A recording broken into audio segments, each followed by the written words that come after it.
वैसे तूफान कैसा है? काफी अरसे से नहीं देखा उसे। तूफान बिल्कुल ठीक है। अपने मालिक की तरह जिद्दी और बहुत मजबूत घोड़ा लगता है। जीने की लगन नहीं छोड़ी उसने। बहुत हिम्मत वाला है। हाँ, जब उसकी टांग टूटी तो मैंने उसे मार देने का सोचा, लेकिन फिर एक नेक दिल परी ने मुझे रोक लिया। उसने मुझे बताया कि जिंदगी देना मौत देने से बेहतर है। वाकई में सुनकर खुशी हुई। लगता है उस परी की बातों को आप बहुत ज्यादा अहमियत देते हैं। वाकई उससे बहुत कुछ सीखा। अच्छा बारान साहब। बारान, हम ये आप जनाब छोड़ नहीं सकते क्या? जरूर, क्यों नहीं। मुझे आपको यानी तुम्हें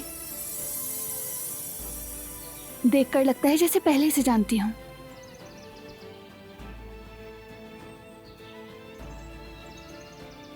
तो चलें, तूफान इंतजार कर रहा है।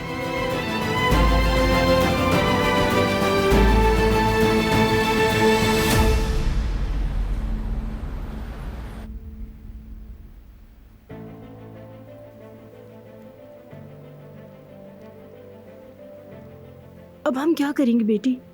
कुछ सोचा है तुमने? सोचने वाली कोई बात ही नहीं है। क्या मतलब?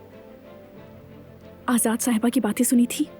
इतनी बातें हो जाने के बाद हमारा अब यहाँ रुकना मुनासिब नहीं। तकलीफ हुई उनकी बातों से बहुत। बस जिहान के लिए खामोश रही। आखिर वो उसकी दादी है। मैं नहीं चाहती कि हमारी वजह से उसके ताल्लुकात अपने घर वालों के साथ खराब हों। चलो यहाँ से चलते हैं, अंतालिया वापस चलते हैं हम। नहीं अम्मी, उस जगह से हमारी बहुत तल्ख यादें वाबस्ता हैं। बेहतर है कि हम कोई नया आगाज करें अम्मी, यहाँ से निकलकर किसी और जगह। क्या ख्याल है? ठीक है, मैं तुम्हारे साथ हूँ, चाहे दुनिया के किसी भी कोने में क्यों ना जाना पड़े।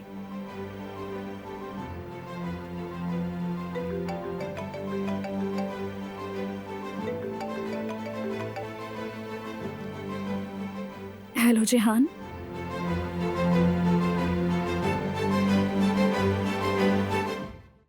वो कहानियाँ अधूरी जो न हो सके कि पूरी, उन्हें मैं भी क्यों सुनाऊं, उन्हें तुम भी क्यों सुनाओ।